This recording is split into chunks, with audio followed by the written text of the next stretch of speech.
Everything in life changes, but nothing is as impactful as the loss of a loved one.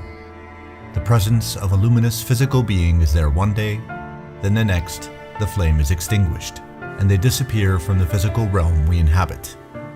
In Islam, the ritualistic funerary process has helped those mourning transcend the grieving process.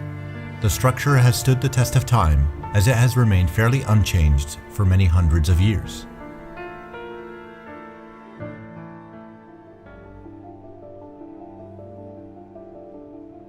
Upon the death announcement of a loved one, it is the duty of the family to accelerate the burial process. Typically, a burial takes place within 12 to 24 hours of the time of passing. At the cemetery and prior to burial, close female relatives of the deceased assemble at what is called a Maghsal, a cleansing hall, where the body is washed and purified.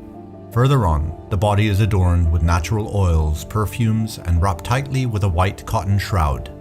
The face is temporarily left exposed for the closest male relatives to come into the Maghsal to say their final goodbyes. After the farewells, the face is covered, never to be seen again. Once the body is prepared for burial, the male relatives carry the body on a very simple stretcher to an open area close to the prepared gravesite. The shrouded body is exposed for all eyes to see, to witness its lifelessness. A prayer for all those to be buried is performed by all attendees. At completion, relatives jockey at the opportunity to carry the deceased on its journey to its final resting place. Arriving to the grave, 3 of the closest young male relatives will descend into it. They will lay the corpse into its rightful position facing Mecca. They will cover the body with stone slabs that will protect it from the immense weight of sand yet to fill the grave. Other observing relatives on the surface then provide balls of wet sand to seal the joints of the stones and the edges along the grave walls. As the 3 relatives come out, the shoveling of sand into the grave commences by all those who wish to partake in the final element of the ritual. A simple, humble mound of sand remains. No name, just a number written by hand on a barren slab of stone designating the orientation of the corpse, dust to dust in its absolute form.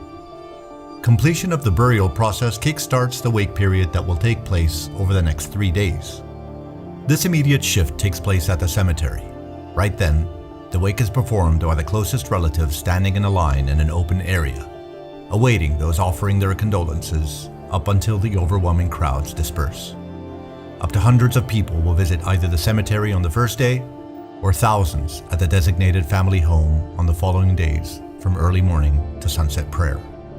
Rising, dropping, and then rising again, wave after wave, the mourners receive the visitors as they offer kind words and benedictions of support and praise. Female and male wakes are separate, as are those coming to pay their respects, but during lunch and dinner times, the families reconvene to grieve together and find sustenance. As the third day arrives, the number of visitors diminish substantially, and being the final day, as the sun disappears into the ground, the ending of the funeral is announced by the offering of condolences to each other as a family. Beyond that point, life starts to move on. But how do we move on? How do we go from a loss and being an emotional wreck to who we were prior to the event? There are 5 processes embedded in Muslim funerals meant to assist in reducing the suffering of those mourning along the physical, emotional, and spiritual planes. Join me next time to hear about these 5 beneficial processes.